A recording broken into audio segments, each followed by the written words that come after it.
Welcome to eRider. Today we're going to be unboxing and setting up the Segway Max G2. If you want to check out this exact same scooter, there's Amazon links below, but let's get into this. A big heavy box and a scooter from a renowned company, Segway, and definitely one of the more premium scooters at about that $1,000 price point. Let's see how it is. I have high expectations. Okay, so in the box we've got a little Allen wrench, some screws, your tire inflator, and then a bunch of paperwork. We then have one side of that power cable, or I believe it's only one side, as there's no power brick. Let's take this piece out and also remove this piece. With those two pieces out, it looks like we basically just have to put the handlebars on. So let's lift this up and take this off, and there is our handlebars, and there we go. So let's stick this cable down, feed it down some way, and then slide that down the top tube. All these scooters are stupid simple to put together. That is one of the very nice things about scooters. Okay, so we got our bag of screws and our Allen wrench. This one is exciting. It's always an exciting day when you're getting a new freaking scooter. Yes, it is. Okay, then we have 6 screws, a whopping freaking 6 screws to hold these handlebars in. That is a pretty substantial amount, but I like it. 2 more on the other side, and then the last 2 in the front. And there we go. Now, the first thing I notice is this thing is tall. Like, those handlebars are definitely pretty tall.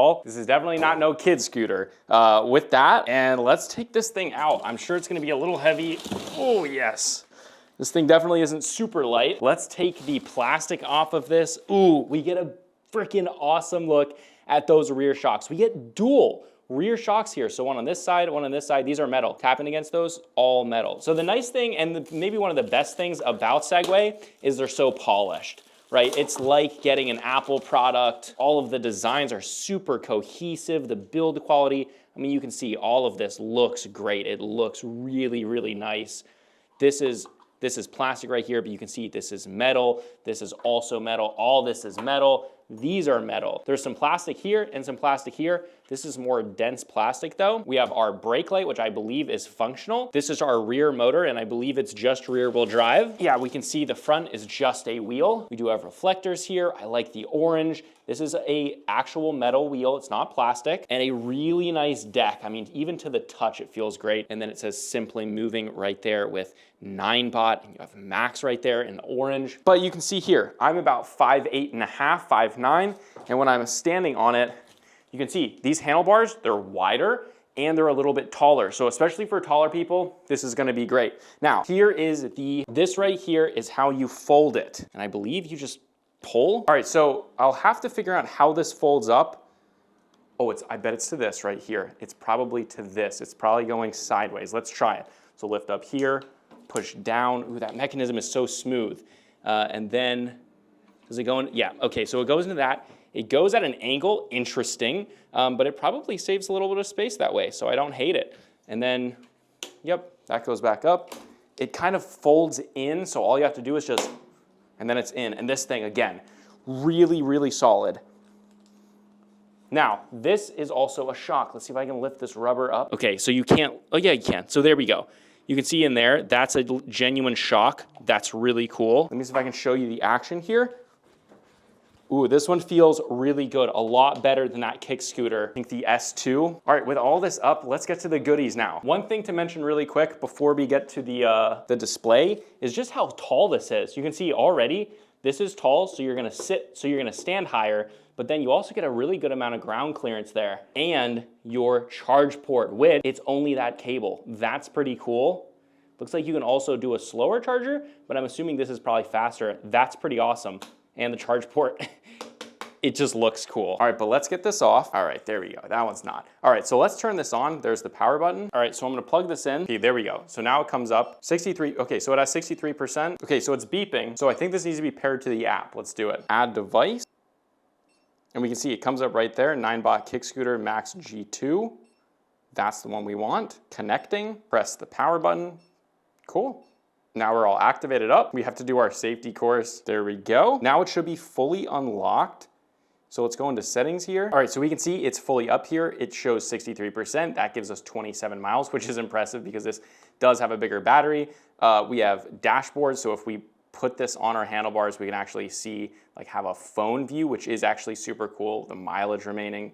But let's go into settings. These have the different tail light. We have brighter when braking or flash when braking. I want to do flash, so let's see what it looks like. So you can see when I hit the brake, it's gonna flash. If I click the other one down here, so if I click this one, it'll just do brighter when braking. I turned the front headlight on, and that one gets even brighter when it's braking. That is super cool, like an actual car, but we're gonna do flashes, which I think is even better. And I will say, of all the scooters that I've tested, that has one of the brightest taillights. I mean, that thing is super bright, so safety there is good. Now, that's just one of the things. We have cruise control, so you can enable it by pressing an indicator switch, you can hold it. There's a lot of different ways you can do it, so there's a lot of customization.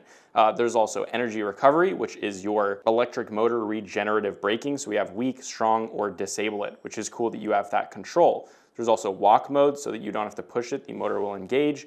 You have different charge limits, like a Tesla. Like my Tesla has the same thing, so that's awesome. Also, right here, you can see start speed. So we're gonna set that to 0 miles an hour. And what that means is that when I'm just using it, I can just hit the throttle, and without having to push off, it's just gonna take off. On a lot of Segway scooters, you don't actually have that option without like hacking it. With this one, it's standard because they know this is more of an adult scooter, which is great. We also have a directional indicator. So our left and right blinkers can be sound. So let's turn that on. And you can see the button right here is perfect for your thumb, and I mean, look at that.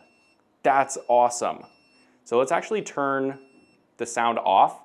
Look at how bright those are. That's literally blinding to me, but again, the safety is huge. Like I can literally tell people which direction I am going in.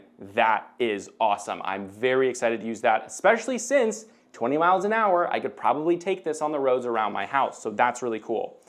To cancel, you just double press whatever side that is. So you can see that's pretty easy. Want to cancel that one, click it right there. There's a horn. And now my eardrums hurt, so it's loud. That's pretty loud.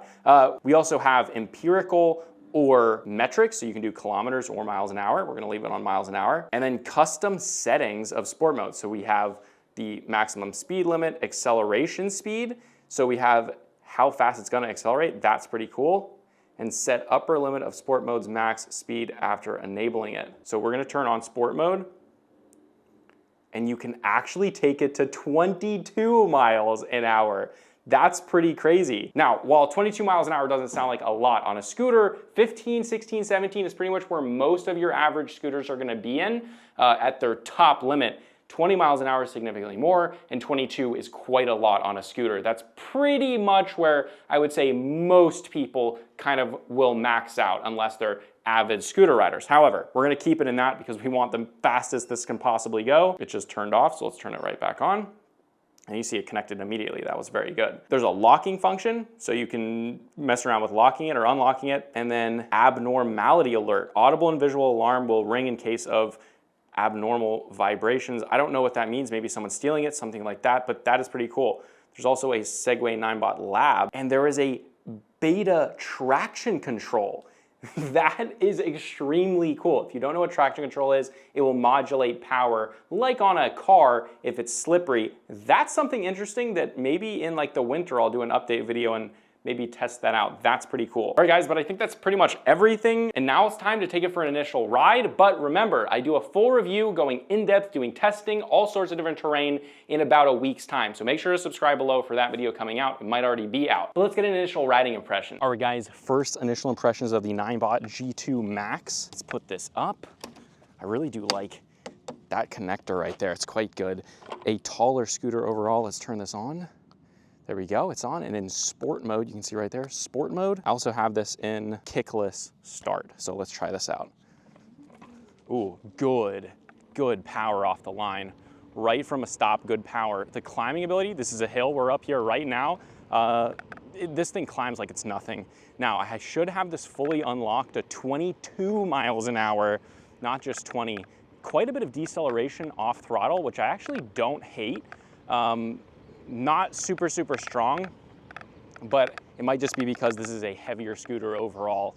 Not quite as much power as I was expecting in the mid-range from 15 miles an hour. Well, down this hill, this does pull actually, wow.